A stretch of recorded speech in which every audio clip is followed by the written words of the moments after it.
ಮಳೆಗೆ ಮೈಸೂರಿನ ಗರಡಿ ಮನೆಗೋಡೆ ಕುಸಿತಗೊಂಡಿದೆ. ತುಂಬಾ ಹಳೆಯ ಕಾಲದ ಗರಡಿ ಇದು. ಅಂದ್ರೆ ದ್ವಿಶತಮಾನದ ಅಂಚಿನಲ್ಲಿದ್ದಂತಹ ಗರಡಿ ಮನೆ ಕುಸಿತಗೊಂಡಿದೆ. ಇರ್ವಿನ್ ರಸ್ತೆಯ ಉಸ್ತಾದ್ ಶ್ರೀನಿವಾಸಣ್ಣನವರ ಗರಡಿ ಇದು. 188 ವರ್ಷಗಳ ಹಿಂದೆ ನಿರ್ಮಾಣವಾಗಿದ್ದಂತಹ ಗರಡಿ 1836ರಲ್ಲಿ ರಾಜರ ಸಹಾಯದಿಂದ ಈ ಗರಡಿಯನ್ನ ನಿರ್ಮಾಣ ಮಾಡಲಾಗಿತ್ತು. ಎಡೆಬಿಡದೆ ಸುರಿದಂತಹ ಮಳೆಯ ಪರಿಣಾಮದಿಂದಾಗಿ ಶಿಥಿಲಗೊಂಡಂತಹ ಗೋಡೆ ಕುಸಿದು ಬಿದ್ದಿದೆ. ಪಾರಂಪರಿಕ ಕಟ್ಟಡ ಹಿನ್ನೆಲೆಯಲ್ಲಿ ಗರಡಿ ಸಂರಕ್ಷಣೆಗೆ ಮನವಿಯನ್ನ ಕೂಡ ಮಾಡಲಾಗಿದೆ. ನೋಡಿ, ಹಳೆಯ ಗರಡಿ ಇದು. 188 ವರ್ಷಗಳ ಹಿಂದೆ ನಿರ್ಮಾಣವಾದಂತಹ ಗರಡಿ.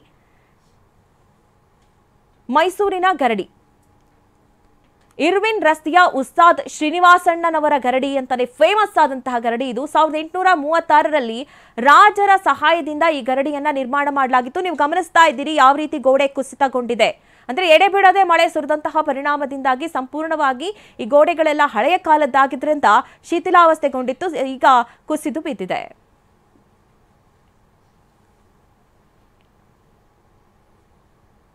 ಇನ್ನು ಮಳೆಗೆ ಮೈಸೂರು ಜಿಲ್ಲೆಯಲ್ಲಿ ಭತ್ತದ ಬೆಳೆ ನೆಲ ಕಚ್ಚಿರುವಂತಹ ದೃಶ್ಯಗಳನ್ನ ನೀವು ಗಮನಿಸ್ತಾ ಇದ್ದೀರಿ.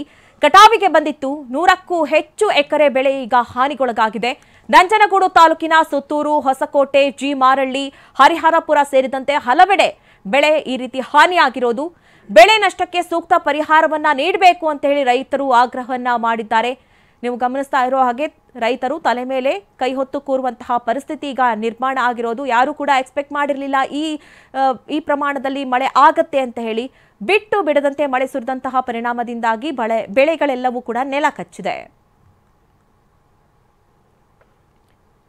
ಇನ್ನು ಫೆಂಗಲ್ ಎಫೆಕ್ಟ್ನಿಂದ ಕೊಡಗಲು ಕೂಡ ರೈತರು ಕಂಗಾಲಾಗುವಂತೆ ಆಗಿದೆ.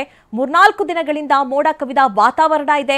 ಕಾಫಿ ಬೆಳೆ ಒಣಗಿಸಲಾಗದೆ ಅನ್ನದಾತರು ಪರದಾಡುವಂತಹ ಪರಿಸ್ಥಿತಿ ನೋಡ್ತಾ ಇದ್ದೀರಿ. ಕಾಫಿ ಬೆಳೆ ಅಂದ್ರೆ ಕಾಫಿಯನ್ನ ಒಣಗಿಸ್ಬೇಕಾಗತ್ತೆ. ಆದ್ರೆ 3-4 ದಿನದಿಂದ ಇದೇ ರೀತಿ ವಾತಾವರಣ ಇರೋದ್ರಿಂದ ಒಣಗಿಸೋದಕ್ಕೂ ಕೂಡ ಸಾಧ್ಯವಾಗ್ತಾ ಇಲ್ಲ. ಹೀಗಾಗಿ ತಲೆ ಮೇಲೆ ಕೈ ಹೊತ್ತು ಕೂರುವಂತಹ ಪರಿಸ್ಥಿತಿ. ಕೊಯ್ಲು ಆಗಿರುವಂತಹ ಅರಬ್ಬಿ ತಳಿಯ ಕಾಫಿಗಳಿದು. ಕೊಯ್ಲು ಆಗಿರುವಂತಹ ಕಾಫಿ ಹಣ್ಣಿಗೆ ಫಂಗಸ್ ಸಮಸ್ಯೆ ಕೂಡ ಎದುರಾಗಿರುವಂತದ್ದು. ಅಂದ್ರೆ ಅದು ಒಣಗಬೇಕು, ಒಣಗದೇ ಇದ್ರೆ ಫಂಗಸ್ ಅಟ್ಯಾಕ್ ಆಗುತ್ತೆ. ಹೀಗಾಗಿ ಇದರಿಂದ ಮತ್ತೆ ಬೆಳೆಗಳೆಲ್ಲವೂ ಕೂಡ ನಷ್ಟ ಆಗುತ್ತೆ. ಈ ರೀತಿ ರೈತರು ಕೂಡ ಪರದಾಡುವಂತಹ ಪರಿಸ್ಥಿತಿ. ಎಲ್ಲೆಲ್ಲೂ ಕೂಡ ಇದೇ ಪರಿಸ್ಥಿತಿ ರಾಜ್ಯದೆಲ್ಲೆಡೆ ಕಂಡು ಬರ್ತಾ ಇದೆ. ಇನ್ನು ರಾಯಚೂರಲ್ಲೂ ಕೂಡ ರೈತರು ಕಂಗಾಲಾಗಿದ್ದಾರೆ. ಭತ್ತದ ಕಟಾವು ವೇಳೆ ಫೆಂಗಲ್ ಚಂಡಮಾರುತದ ಅಬ್ಬರ ಹೆಚ್ಚಾಗಿದೆ. ಹೀಗಾಗಿ ಜಿಟಿ ಮಳೆಗೆ ಜಮೀನಲ್ಲೇ ಭತ್ತದ ಬೆಳೆಗಳೆಲ್ಲವೂ ಕೂಡ ನೆಲ ಕಚ್ಚಿದೆ. ಜಿಲ್ಲೆಯಾದ್ಯಂತ 100 ಎಕರೆ ಪ್ರದೇಶದ ಬೆಳೆಗೆ ಹಾನಿಯಾಗಿದೆ. ರಾಯಚೂರಿನ ಕಲ್ಮಲ, ಸಿಂಧನೂರು ಸೇರಿದಂತೆ ಹಲವೆಡೆ ಹಾನಿಯಾಗಿದೆ.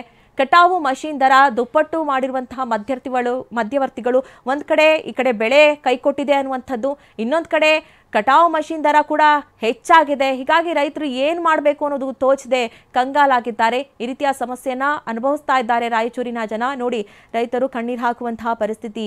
ಎಲ್ಲೆಲ್ಲೂ ಕೂಡ ಈ ಕೈಗೆ ಬಂದಂತಹ ತುತ್ತು ಬಾಯಿಗೆ ಬರದಂತಹ ಪರಿಸ್ಥಿತಿ ನಿರ್ಮಾಣ ಆಗಿದೆ.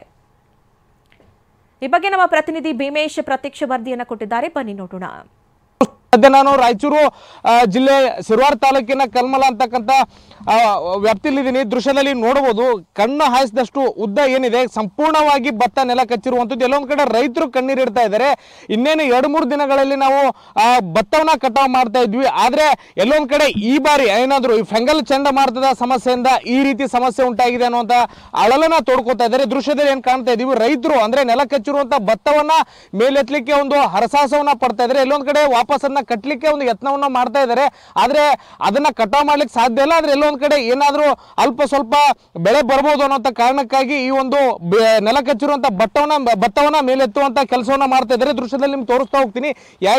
ರೋಲರ್ನ ಬಿಟ್ಟು ಈ ರೀತಿ ಏನಾದ್ರು ಏನೋ ಬೆಳೆಯನ್ನ ನೆಲಸಮ ಮಾಡಿರ್ಬೋದಾ ಅನ್ನೋಂತ ನಿಟ್ಟಿನಲ್ಲಿ ಯಾವ ರೀತಿ ಕಾಣಸಿಗುತ್ತೋ ಅದೇ ರೀತಿಯಲ್ಲಿ ವಾತಾವರಣ ಸಮಸ್ಯೆ, ಅದರಲ್ಲೂ ಗಾಳಿಯಿಂದ ಈ ರೀತಿ ಸಮಸ್ಯೆ ಉಂಟಾಗಿದೆ. ಮತ್ತು ಮಳೆ ಜಿಟಿ ಮಳೆ ಇರೋದ್ರಿಂದ ಸಾಕಷ್ಟು ರೀತಿಯಲ್ಲಿ ತೊಂದರೆ ಆಗಿದೆ ಅಂತೇಳಿ ರೈತರು ಹೇಳ್ತಾ ಇದ್ದಾರೆ.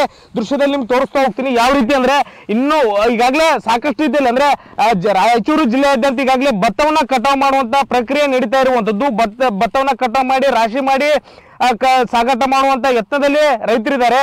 ಆದ್ರೆ ಎಲ್ಲೊಂದ್ ಕಡೆ ಈ ಒಂದು ಫಂಗಲ್ ಚಂಡಮಾರುತದಿಂದ ಈ ರೀತಿ ಸಮಸ್ಯೆ ಆಗಿದೆ ಅನ್ನುವಂಥದ್ದು. ಅಂದ್ರೆ ಒಳ್ಳೆಯ ಒಂದು ರೀತಿಯಲ್ಲಿ ಕಾಳು ಬಂದಿತ್ತು, ಆದ್ರೆ ಎಲ್ಲೊಂದ್ ಕಡೆ ಸಂಪೂರ್ಣವಾಗಿ ಈ ಚಂಡಮಾರುತ ಎಲ್ಲವನ್ನು ಹಾಳು ಮಾಡಿದೆ, ಸಾಕಷ್ಟು ರೀತಿಯಲ್ಲಿ ಸಮಸ್ಯೆ ಆಗ್ತಿದೆ ಅನ್ನುವಂಥದ್ದು. ಅದರಲ್ಲೂ ಪ್ರಮುಖವಾಗಿ ಚಂಡಮಾರುತ ಸಮಸ್ಯೆಯಿಂದ ಈ ರೀತಿ ಭತ್ತ ಸಾಕಷ್ಟು ಕಡೆಗಳಲ್ಲಿ ನೆಲ ಕಸ್ತಿರುವಂತ ಕಾರಣಕ್ಕಾಗಿ ಎಲ್ಲೊಂದ್ ಕಡೆ ಭತ್ತ ಕಟಾವು ಮಾಡುವಂತಹ ಯಂತ್ರ ಏನಿದೆ ಅದನ್ನ ಚಾಲನೆ ಮಾಡುವಂತವ್ರು ಮತ್ತು ಅದರ ರೇಟ್ ದುಪ್ಪಟ್ಟಾಗಿದೆ. ಎಲ್ಲೊಂದ್ ಕಡೆ ರೈತರು ಹಣವನ್ನು ಕೊಡ್ತಾರೆ, ಎಷ್ಟು ಕೇಳಿದ್ರು ಕೂಡ ಕೊಡ್ತಾರೆ. ಯಾಕಂದ್ರೆ ಅನಿವಾರ್ಯ ಕಾರಣದಿಂದ ಭತ್ತವನ್ನ ರೈತರು ಕಟಾವು ಮಾಡೇ ಮಾಡ್ತಾರೆ ಅಂತ ಕಾರಣಕ್ಕಾಗಿ ಆ ರೇಟ್ ಅನ್ನು ಕೂಡ ದುಪ್ಪಟ್ಟು ಮಾಡಿದ್ದಾರೆ. ಹೀಗಾಗಿ ಇದು ಒಂದು ರೀತಿಯಲ್ಲಿ ಸಮಸ್ಯೆ ಆಗಿದೆ. ಮತ್ತೊಂದು ಕಡೆ ಭತ್ತದ ರೇಟು ಸಂಪೂರ್ಣವಾಗಿ ಕುಸಿದಿದೆ ಅಂತ ಹೇಳಿ ರೈತರು ಅಳಲನ್ನ ತೋಡ್ಕೋತಾ ಇದ್ದಾರೆ. ನಮ್ಮ ಜೊತೆಗೆ ರೈತರಿದ್ದಾರೆ, ಅವ್ರು ಮಾತಾಡಿಸುವಂತ ಯತ್ನವನ್ನು ಮಾಡ್ತೀನಿ.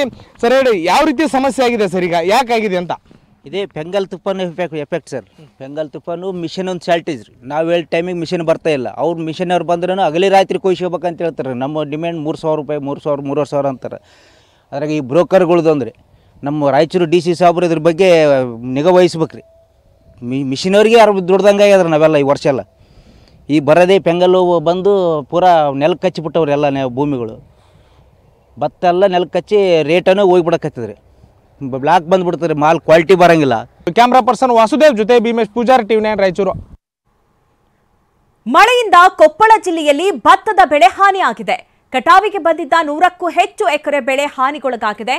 ಗಂಗಾವತಿ, ಕಾರಟಗಿ ತಾಲೂಕಿನ ಹಲವೆಡೆ ಭತ್ತ ನೆಲ ಕಚ್ಚಿದೆ. ಬೆಳೆ ಹಾನಿಗೆ ಸೂಕ್ತ ಪರಿಹಾರ ನೀಡಬೇಕು ಅಂತ ರೈತರು ಕೂಡ ಮನವಿಯನ್ನ ಮಾಡ್ತಾ ಇದ್ದಾರೆ. ಎಲ್ಲೆಲ್ಲೂ ಕೂಡ ಇಂತಹದ್ದೇ ಪರಿಸ್ಥಿತಿ ಇದೆ. ಇನ್ನೇನು ಕೈಗೆ ಬರಬೇಕಾಗಿತ್ತು ಭತ್ತ, ಎಲ್ಲವೂ ಕೂಡ ಕಟಾವು ಮಾಡಬೇಕಾಗಿತ್ತು. ಅಂತಹ ಸಂದರ್ಭದಲ್ಲಿ ಈ ರೀತಿ ಮಳೆ ಬಂದಂತಹ ಪರಿಣಾಮದಿಂದಾಗಿ ಎಲ್ಲ ಕೂಡ ನೆಲ ಕಚ್ಚಿರುವಂತಹ ದೃಶ್ಯಗಳನ್ನು ಗಮನಿಸ್ತಾ ಇದ್ದೀರಿ. ರೈತರು ಕಣ್ಣೀರು ಹಾಕ್ತಾ ಇದ್ದಾರೆ. ಹೀಗಾಗಿ ಸೂಕ್ತ ಪರಿಹಾರವನ್ನ ನೀಡಬೇಕು ಅನ್ನುವಂತಹ ಮನವಿ ಕೂಡ ಮಾಡ್ತಾ ಇದ್ದಾರೆ. ಒಂದು ಕಡೆ ಭತ್ತದ ಪರಿಸ್ಥಿತಿ ಈ ರೀತಿ ಆಗಿದೆ. ರಾಜ್ಯದ ಹಲವು ಕಡೆ ನಾನಾ ಬೆಳೆಗಳ ಪರಿಸ್ಥಿತಿಯೂ ಕೂಡ ಇದೇ ರೀತಿ ಕಂಡು ಬರ್ತಾ ಇದೆ. ರೈತರು ತಲೆ ಮೇಲೆ ಕೈ ಹೊತ್ತು ಕೂತಿದ್ದಾರೆ. ನೋಡಿ, ಈಗ 3-4 ದಿನದಿಂದ ಬಂದಂತಹ ಮಳೆ, ಜಿಟಿ ಮಳೆ, ಒಂದು ಕಡೆ ವಿಪರೀತವಾದ ಚಳಿ, ಶೀತ ಗಾಳಿ, ಹೀಗಾಗಿ ಎಲ್ಲ ಬೆಳೆದಂತಹ ಬೆಳೆಗಳೆಲ್ಲವೂ ಕೂಡ ಈ ರೀತಿ ನೆಲ ಕಚ್ಚಿವೆ.